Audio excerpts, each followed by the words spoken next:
This is the Old Bull and Young Cat Boston Sports Podcast, coming to you live from a Disney hotel bathroom because my dad can't do it, and we're going to try and do everything we can to meet the expectation that we made of doing a post game and pre game for all of the Boston Celtics and Boston Bruins playoffs.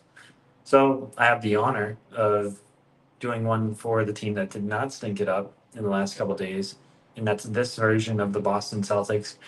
I texted my dad before the game. I said, are the Celtics going to win by 25 or lose by 25? Because it seems like that has been the status quo this playoffs. Either they smoke the other team or they end up getting smoked. So this is actually a major game.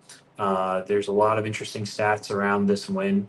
Number one, Cleveland was undefeated at home at this point. They got all four of their wins against the Magic last series at home. They weren't able to do it on the road. We, of course, fixed that for them. They were also winless on the road, and we gave them that last game. But went into their house, beat them.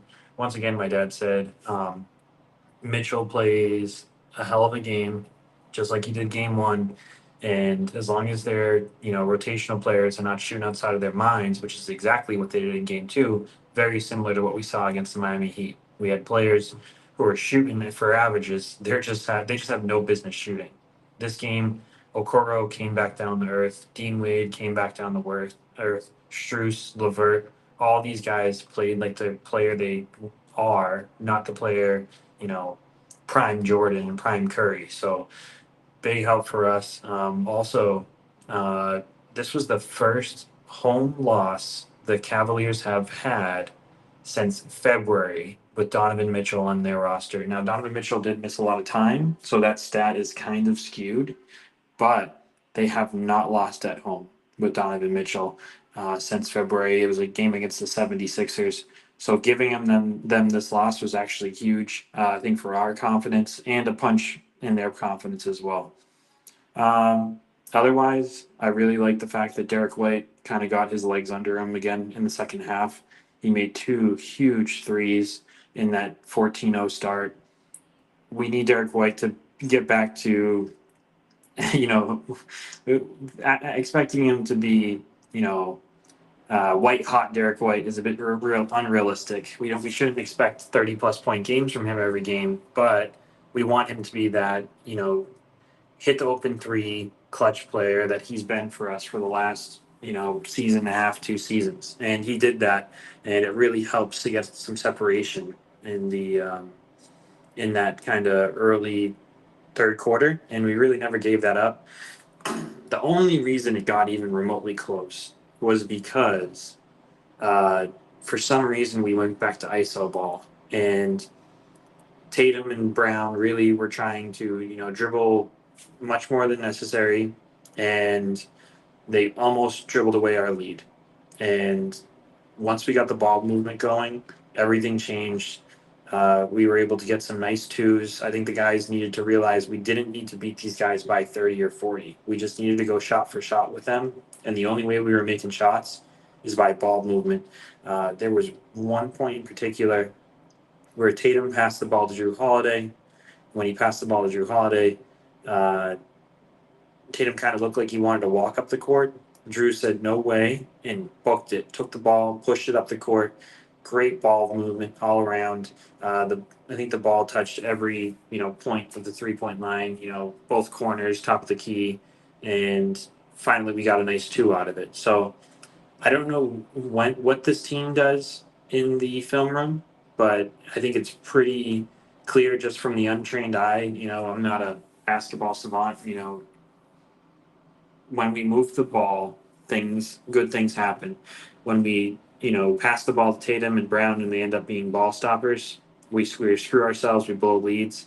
And, the fadeaway shot looks really cool. He did it at the end against Struess, to really put the game away, at the very end of the shot clock.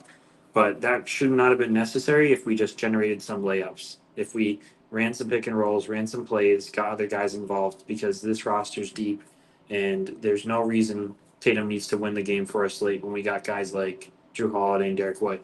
One big curveball here, everybody, is I cannot check Facebook, so I'm really sorry if I missed any comments on Facebook. Doesn't look like there's any comments in the YouTube chat. I'm still in Disney until Wednesday. And then once I get back, the production value is going to go much higher, and we'll be able to be a lot more responsive. And I won't be in the bathroom, and I'll have my nice microphone.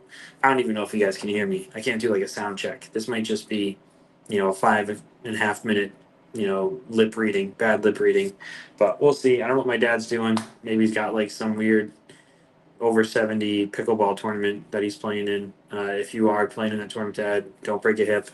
Um, and yeah, go Celtics. Big game for the Bruins tomorrow. My dad, hopefully, will be back for that, and he'll be able to, cover them because I don't even know if I'll be able to stomach getting on for that. I'm going to be in Magic Kingdom. So go Bruins. Keep it up, Celtics. Oh, one other thing. The Eastern Conference Finals is hard set. Game three is May 25th. And we don't want our players looking past the opponent, but as fans, we can do whatever the heck we want. So I'll say this: May 25th, in game three of the Eastern Conference Finals, would put Porzingis 26 days post calf strain. That's coming up on 4 weeks. I would like to not have him come back unless we need him. There's no reason to bring him back unless we're down a game or two. Uh, so don't want to rush it, but that's the timeline. The Eastern Conference Finals will start either the 19th or the 21st, depending on how long the Pacers series goes and our series goes, Pacers Knicks. Um, so let's just hope Porzingis can keep resting up. It's really nice to see him on the sideline. That's a great sign. The fact that he's doing all stuff traveling with the team is another big deal. He's not some major discomfort. So hopefully we can get to the finals with this team and get Porzingis back in time to sweep some Western Conference team. I can only hope. But I'm really sorry anybody again on Facebook who commented. I wasn't able to reply. Oh, sounding good, Matt. Hey, I see Tim on. Appreciate you, Tim. I have the nice acoustics of the bathroom. I was in the wrong tab. I'm on my phone to see chat messages. So I appreciate you, man.